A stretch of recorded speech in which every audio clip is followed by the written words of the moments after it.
మేడ్చల్ నియోజకవర్గ Congress party booth స్థాయి ఏజెంట్ల సమావేశం ఈ రోజు పోచారం మున్సిపల్ అన్నోజిగూడలోని ఎస్బీఆర్ గార్డెన్స్ నందు నియోజకవర్గ ఇన్ఛార్జ్ తోటకూర వజ్రేష్ యాదవ్ గారి ఆధ్వర్యంలో బి బ్లాక్ అధ్యక్షులు వేముల మహేష్ గౌడ్ అధ్యక్షతన నిర్వహించారు.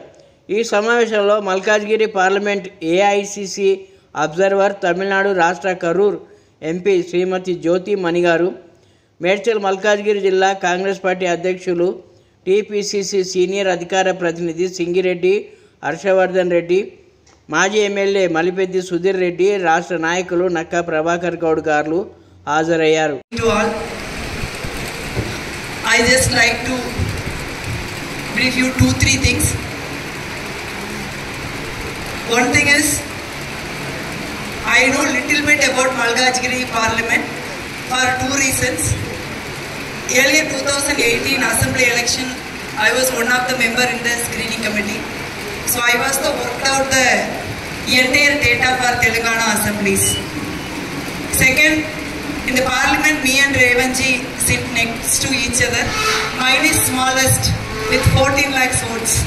This is like mini India with 38 lakhs votes.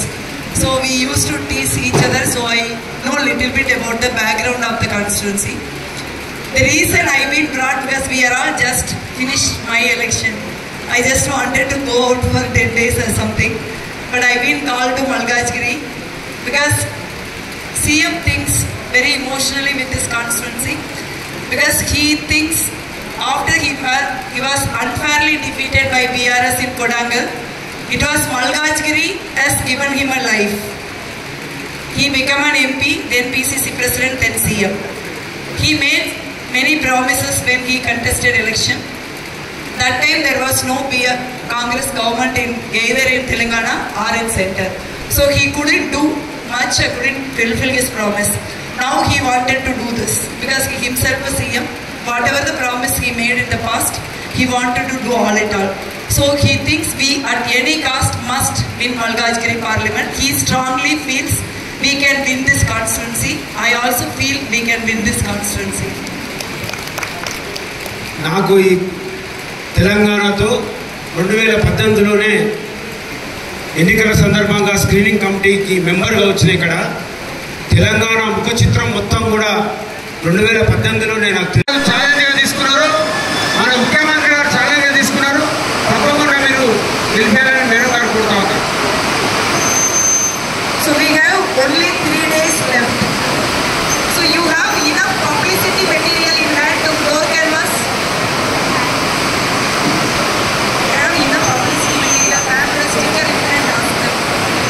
మీకు పబ్లిసిటీ మెటీరియల్ అంతా కూడా ఇప్పుడు వచ్చిందని జగన్ గారు చెప్పారు. మీ అందరూ కూడా వచ్చింది కదా అని అడుగుతాను. ఓకేనా? You have stickers. స్టిక్కర్స్ అండేషన్ ఆడుతుంది. You need more material. Stickers are enough.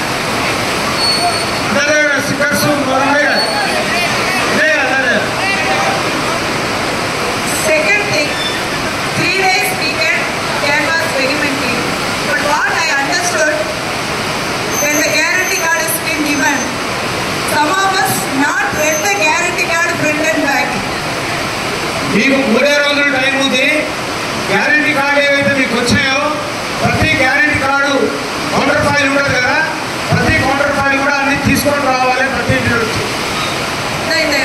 There is a 2 guarantee. One is Telangana government when we give the guarantee in election. Then second, AICC Congress Party guarantee. There is 3-4 guarantees we must tell people. One is every poor family getting 1 lakh rupees per year.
మనము ఈ 3 రోజుల నుండి ప్రజల దగ్గరికి తీసుకోవాల్సినటువంటి బాధ్యత మన మీద ఉంది. సోషల్ మీడియా ద్వారా కానీ అన్ని కూడా మనం అన్ని వాడుకొని ప్రజల దగ్గరికి వెళ్ళి మన యొక్క స్కీమ్ అని ఈ 3 రోజుల్లోనే చెప్పాల్సినటువంటి బాధ్యత మన మీద ఉన్నది. Generally, this constituency has 50% polling. This time, big problem. 3 holidays, 3 days holidays. Then 4th day we are going for a poll. So it's even more difficult. So what we can do? We will give this time 3 set of voter list instead of 2 sets. 1 set will be in the table, 2 set will be in the polling agents. 1 o'clock, 1 set of marked voter list should be sent into table. Then you use the new one. Who are all not polled, our Congress party voter, we should get them for voting. మనకు ఎప్పుడు కూడా 50% ఓటే pole అవుతున్నాయి. Polling శాతం పెంచాలంటే మనము 2-3 సెట్ల voter list ఇస్తున్నాము. ఒక సెట్ ఓటర్ లిస్ట్ ఏమో ఓపెన్